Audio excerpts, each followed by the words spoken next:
Muy buenos días, muy buenas tardes o muy buenas noches, estimados alumnos. Hoy voy a leer contigo este capítulo 8 del libro Lo propio del hombre, una legitimidad amenazada. Lo voy a leer y lo voy a comentar. Pero antes quiero agradecerte porque me hiciste llegar las preguntas de los anteriores 3 capítulos. La verdad me quedé fascinado en muchos de los casos, preguntas muy finas, preguntas muy adecuadas, algunos casos preguntas no tan rebuscadas, no tan bien planteadas, debo decirlo y me gusta ser franco con ello, pero en la mayoría de los casos me pareció muy bien, me pareció que sí se logró el objetivo y que al menos por la inteligencia con la que planteaste las preguntas me doy por bien servido, quiere decir que has leído bien el libro. Te voy a repetir la finalidad de leer este libro. La finalidad es que tú puedas darte cuenta de cómo podemos nosotros eh, encontrar un punto de referencia sobre lo que podemos justificar o sobre cómo podemos justificar la experiencia o la existencia de la persona en el mundo bajo el concepto del hombre, pues de la humanidad. Es necesario porque en nuestro programa de estudios al final siempre se reflexiona sobre lo que es el hombre, inclusive si nos metemos a los terrenos de la posmodernidad o de la fenomenología, todo nos lleva a determinar o a elucubrar o a pensar lo que es el hombre. Eso espero que te quede claro, ¿no? Entonces por eso te lo presenté sin que tú te dieras cuenta. Bueno, a lo mejor sí ya te diste cuenta, el último de los temas que vamos a ver en nuestro temario, en nuestro plan para este tercer parcial, pues es precisamente cómo ponemos la legitimidad de la persona, de la humanidad, para que subsista, para que exista y para que viva en el mundo. De eso se trata a grandes rasgos. Entonces, ojalá que eso te motive. A mí en lo personal, este capítulo 8 me encantó. Me encantó porque tiene una serie de divisiones. La primera de ellas, aquí se pregunta creación de sí mismo, y por sí mismo es una pregunta. Pero bueno, dice que la Edad Media permitía la afirmación del hombre porque consideraba que su humanidad dependía de un principio que era distinto de él y que lo ponía en el ser. Hay una jerarquización en la concepción de la Edad Media en la que el punto más alto de la jerarquía siempre es Dios. Todo se determina por Dios, todo tiene sentido por Dios, y en un segundo término son sus ángeles y sus santos, toda la corte celestial, todo lo que es el lograr pues este triunfo en la fe de la santidad. Y después de los ángeles y de los santos pues está la persona viva en el mundo, ¿no? Está el hombre como centro, pero no como centro y como fuente, sino como centro de la creación que depende de Dios, ¿no?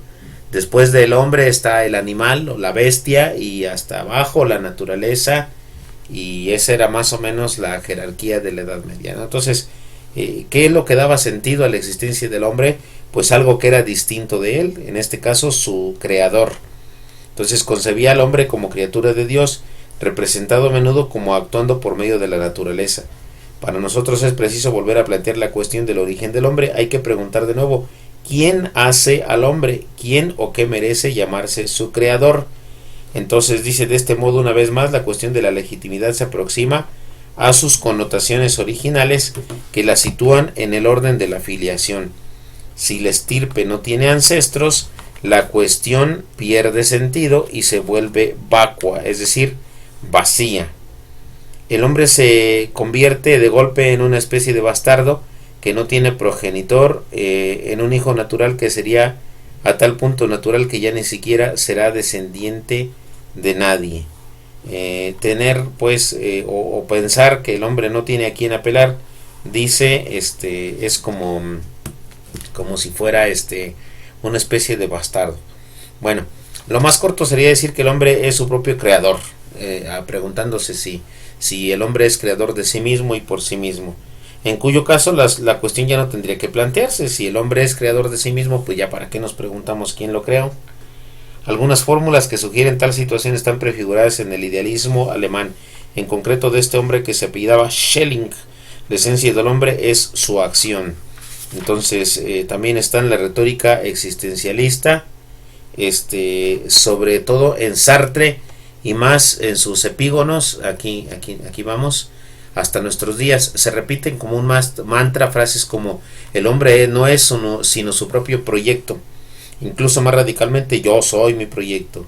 Esto se puede decir porque el lenguaje es así de socorrido, pero se puede pensar, y subraya nuestro autor la palabra pensar, que si se puede pensar en que somos nuestro propio proyecto. Dice: puede que estas frases no sean más que una manera ampulosa de decir una simpleza, que somos libres. O sea, si yo soy libre, yo puedo decir de mí que yo soy mi creador, y nuestro pasado no prejuzga el modo como debemos decidir nuestro futuro, ya que nuestra historia no es nuestro código. En una versión más positiva y mucho más profunda, Hannah Arendt, de la que ya te he hablado antes, ha propuesto el concepto de natalidad. El nacimiento de toda criatura humana es un nuevo comienzo. Echar a perder una idea tan bella utilizando las fórmulas pretenciosas que he citado no es más que una mala retórica. Entonces no está muy de acuerdo con Hannah Arendt. Pero también es mala lógica. Dice: en efecto, siendo rigurosos, la frase es insostenible y no resiste al examen. Pues, ¿cómo dar algún sentido al adjetivo posesivo mí? ¿Cómo puede un proyecto ser el mío y si el yo es constituido por él? Dice: encontramos, esta es una falacia que se llama petición de principio, la misma circularidad absurda que en la frase en la que el joven Marx explica que el hombre es humanizado por el trabajo humano, ¿no? Petición de principio, falacia de argumento circular, si lo recuerdas. El problema está en que, como siempre, la lógica pisoteada termina vengándose. Lo hace dando a luz otra frase no confesada, que es la verdad de aquella frase absurda: yo soy un proyecto. La pregunta se plantea entonces de inmediato: ¿de quién o de qué es proyecto del hombre en general y yo mismo en particular? ¿Será acaso de la naturaleza? Si tratamos de sacar a la luz lo que se oculta detrás, desembocamos en la aquiescencia a un destino impersonal, o a un rechazo de este que lleva a la supresión de uno mismo. En el primer caso, la libertad se vuelve contra sí misma. En el segundo, se reduce a la supresión del sujeto que la posee. La creación de sí por sí se convierte en la destrucción de sí por sí. Entonces, no sé si entiendes este último argumento. La creación de sí se convierte en la destrucción de sí por sí. Es decir, si yo afirmo que yo soy mi propia creación, pues ¿qué me exime de destruirme a mí mismo? Y viene la siguiente cuestión, la cuestión del suicidio. ¿Es la naturaleza capaz de producir una especie que quiera su destrucción o que pueda al menos considerarla? La capacidad de suicidarse es propia del hombre y no parece tener paralelo real en el animal. Los animales no se suicidan. En particular, se sabe que el ahogamiento colectivo de los lemmings no era sino una patraña más entre las muchas mentiras cinematográficas de Walt Disney. Se han buscado prefiguraciones del suicidio a niveles más elementales de la vida. Así, han querido explicar ciertos fenómenos de senescencia en los vegetales por una suerte de autopoda, lo que desde el 72 se denomina apoptosis, es decir, la desaparición de células que se han vuelto inútiles para el órgano y que hacen como si sintieran de más y dejaran de producirse. No es comparable. Los hechos tal como la biología los establece son estos: un todo se desembaraza de una parte que estorbaba su desarrollo ulterior o posterior. Todo ocurre, por tanto, como si la parte se sacrificara por el todo. Este caso se da muy raramente en el suicidio de un individuo del género humano por devotio en beneficio de la comunidad. Menos aún se dará en la hipótesis de un suicidio universal, pues ¿en beneficio de quién o de qué se suicidaría la especie? O sea, si decimos, sí, ya murámonos todos porque somos una maldita peste, una plaga, vámonos todos de este mundo, un suicidio colectivo, ajá, ¿y a quién le beneficia eso? O sea, si se acaba la humanidad, ¿a quién va a ser el beneficiado? ¿La naturaleza? Vamos a ver después. En todo caso, el solo hecho de que la naturaleza haya producido una especie que pueda considerar su propia destrucción muestra que no es tan fácil ver en esta especie un producto de la naturaleza. Si la selección natural decide todo y no ha permitido que subsistan más que las características útiles a la supervivencia de la especie, no se ve bien cómo la conciencia de la finitud como tal, un día habré de morir, podría tener utilidad para la especie. Bastaría para asegurar su permanencia el temor instintivo al dolor, acompañado de estrategias que permitan evitarlo. Este hecho ya fue observado por Max Scheler, también ya te hablé de él. Más enigmático aún es el deseo de anticiparse a la muerte dándosela uno a sí mismo, ¿no? Entonces, como cuando decimos, pues si ya hemos de morirnos alguna vez, ¿por qué no empezamos a morirnos desde ahora, no? Por muy absurdo que parezca, lo que te acabo de decir es un pensamiento muy recurrente en nuestros días, ¿eh? Hay gente que así lo cree, y máxime ahora que dicen que qué bueno que vino la pandemia para que nos acabemos todos, ¿no? Bueno, el próximo Sartre no toma demasiado en serio su propia fórmula y recuerda la evidencia: el hombre no se ha creado a sí mismo. Dicho más explícitamente, de una parte existe un ser vivo, hecho de modo que puede realizar proyectos cuyo contenido no le viene dictado de antemano por otra cosa que él mismo. De otra, ese ser vivo es el mismo producto de otra cosa. Ahora bien, una vez admitido que el hombre no se ha hecho a sí mismo, se pueden plantear algunas alternativas básicas. ¿Es obra de un poder impersonal o de una persona? Más exactamente, de una superpersona. Estamos pensando ya en el creador, alguien que todo lo puede y que nos creó. Todo se ha hecho por azar. Se pregunta más bien, ¿todo se ha hecho por azar? Es decir, en virtud del juego de factores cuyas relaciones se rigen por la necesidad de las leyes naturales, o se pueden encontrar rastros de una intención, y en este caso es una intención benévola, ¿no? O sea, lo que somos producto del azar, ¿o qué? Luego viene la tercera pregunta: ¿evolución? A la pregunta por aquello que ha producido la especie humana a la que él pertenece, el hombre de la calle se ha acostumbrado a responder lo que le han repetido machaconamente: la evolución. O sea, somos fruto y producto de la evolución. La mayúscula que concede a esta palabra, como se hace con un nombre propio, le ayuda a ver ahí algo así como un agente consciente, pese a que se trata, por el contrario, de privar al proceso de todo carácter intencional.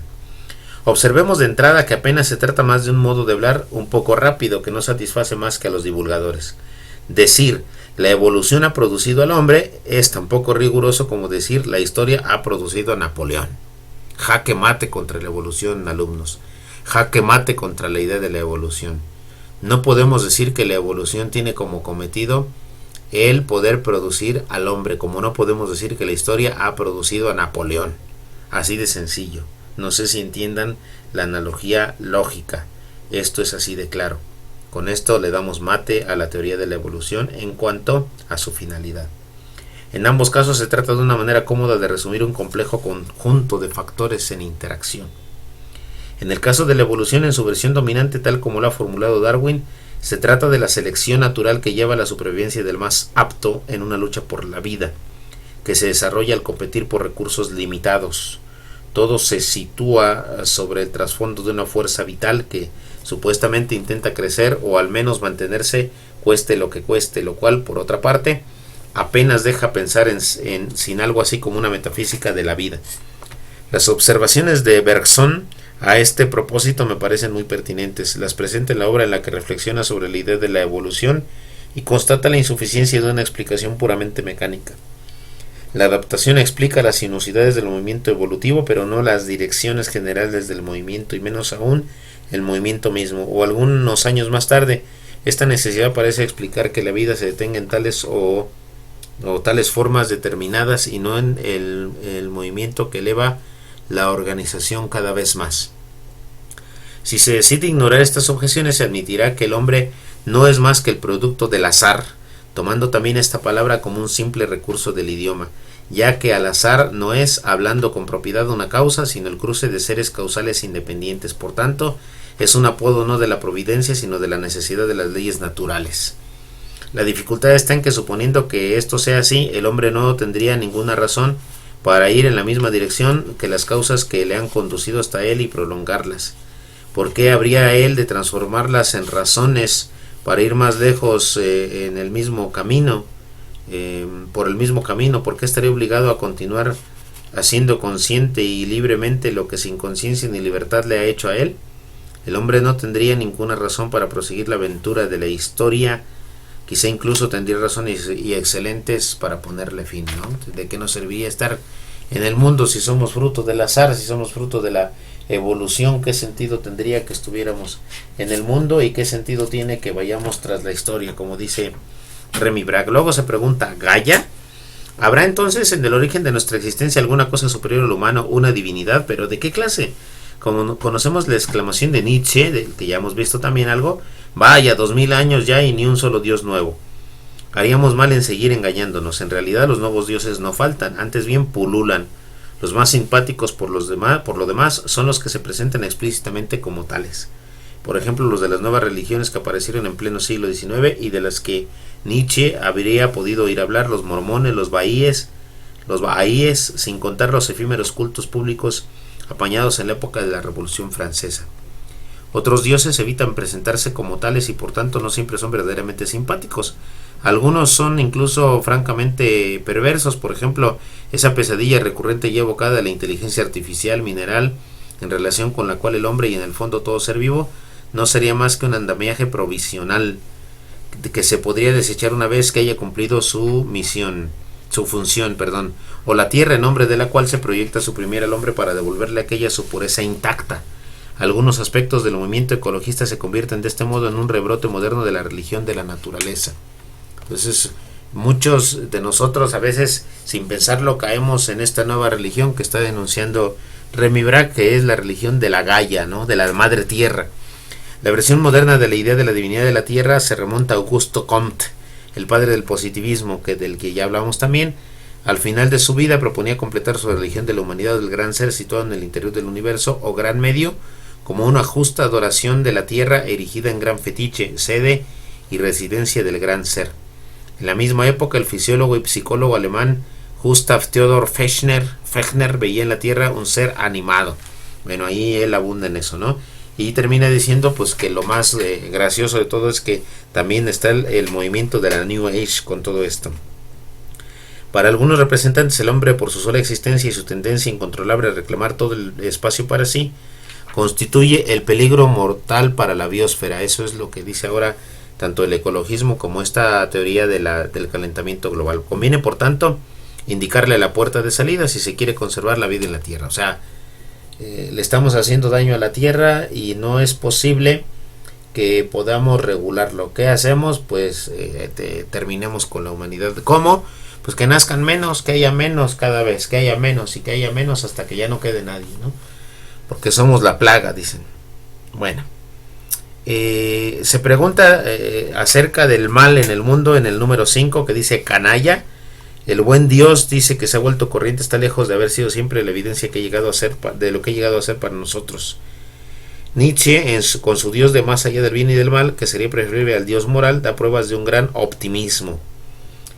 Aquí se mete pues con la teoría de Prometeo, con Heródoto.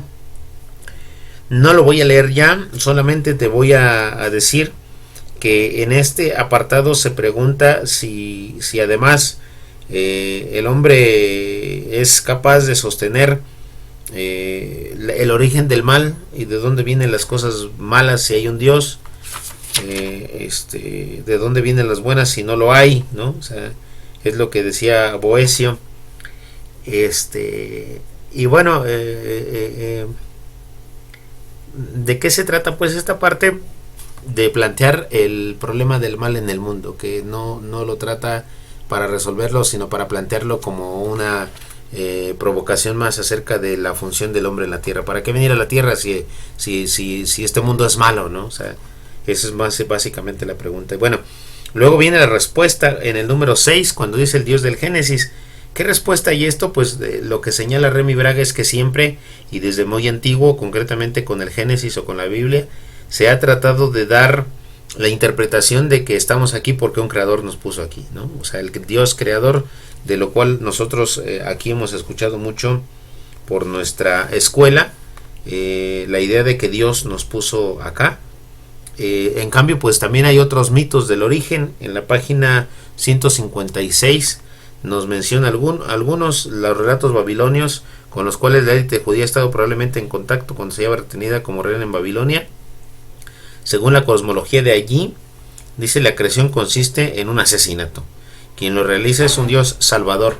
Y con esto nos acordamos también de lo que pasaba en otros, de otros autores, como que yo ya les he comentado algunos de ellos, como el caso de René Girard. O sea, quién es o cómo podemos encontrar pues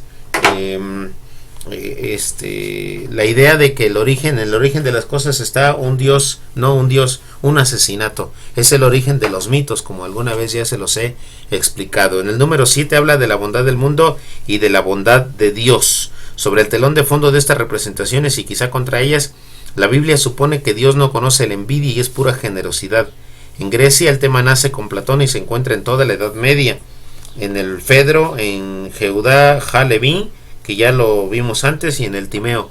Dios no conoce la envidia porque no tiene necesidad de nada, todo le pertenece de todos modos, por tanto no compite con sus criaturas, a las cuales podría darles o quitarles. La Biblia hebraica expresa esta idea a su manera. Yahvé es bueno para con todos, sus ternuras alcanzan a todas sus obras. En la Biblia griega la idea cobra la forma de un razonamiento.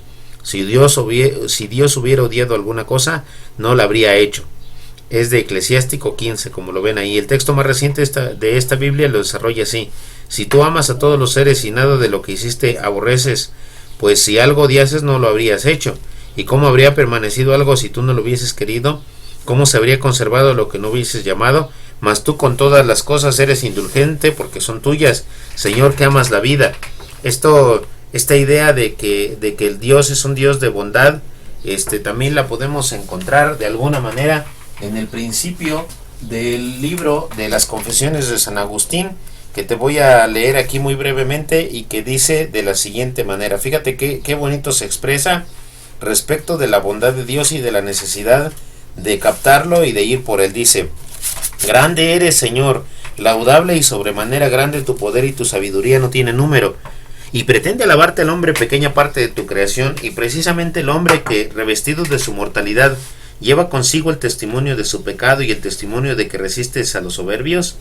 Con todo, quiere alabarte el hombre pequeña parte de tu creación. Tú mismo le excitas a ello, haciendo que se deleite en alabarte, porque nos has hecho para ti y nuestro corazón está inquieto hasta que descanse en ti. Dame, Señor, a conocer y entender qué es primero, si invocarte o alabarte, o si antes conocerte que invocarte. Que yo te busque invocándote y te invoque creyendo en ti, pues me ha sido ya predicado. Invócate, Señor, mi fe, la fe que tú me diste, inspiraste por la humanidad de tu Hijo y el ministerio de tu predicador. Y así continúa San Agustín. Es nada más para que te des alguna idea de cómo es posible pues que la religión cristiana piense en un Dios que es un Dios creador. Y bueno, luego viene la cuestión de la bondad del mundo, de la bondad, bueno, ¿para qué? Dice aquí en la página 158, la bondad de la creación afirmada al término de cada día de la creación y recapitulada al final de la obra total se corresponde con la bondad de su autor, el creador de todo. Lo que hizo el creador tiene que ser bueno necesariamente. Las fórmulas sobre la bondad de Dios en los salmos son quizá la fuente literaria de lo que se afirma en los relatos de la creación. Hay un superlativo muy bueno que cierra el primer relato del Génesis, pero la Biblia pues añade algo. Hay una consecuencia directa del hecho de que ninguna criatura es como tal mala. Nadie es malo como tal. Dice, somos seres de luz, dicen algunos, ¿no? Incluso los monstruos marinos ocultos en lo más profundo del mar y que resumen sus peligros han sido creados por Dios. Entonces, si Dios creó las cosas, todo en sí mismo tendría que ser bueno, como dice aquí, ¿no? ¿De dónde vendrá entonces la maldad? ¿O por qué procederá entonces la maldad? A lo mejor ya se tiene aquí que introducir la idea de que a pesar de que la creación es buena, en que es en el sentido de que es capaz de albergar una libertad creadora de la historia, la bondad no es una perfección que vuelve imposible o superflua la acción humana, es por el contrario lo que hace que esta acción sea posible y sea sensata, por lo cual también la libertad nos puede llevar a la cuestión de la maldad.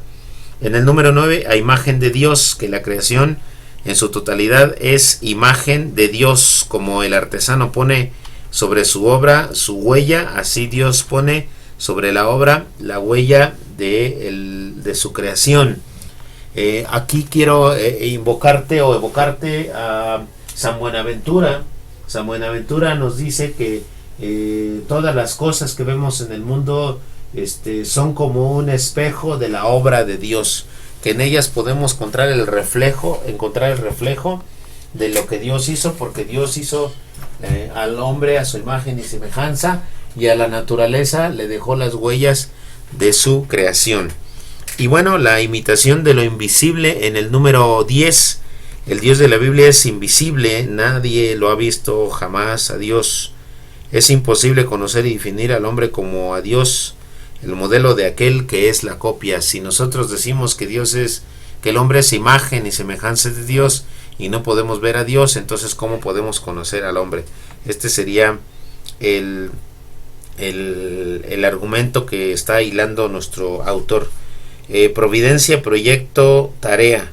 El número 11. De este modo hace falta un punto de apoyo exterior para tener derecho a decir del hombre que su existencia vale la pena. Según la Biblia, Dios constituye un punto arquimédico de este tipo, lo que no quiere decir que Él dará la carta blanca que legitime cualquier capricho humano.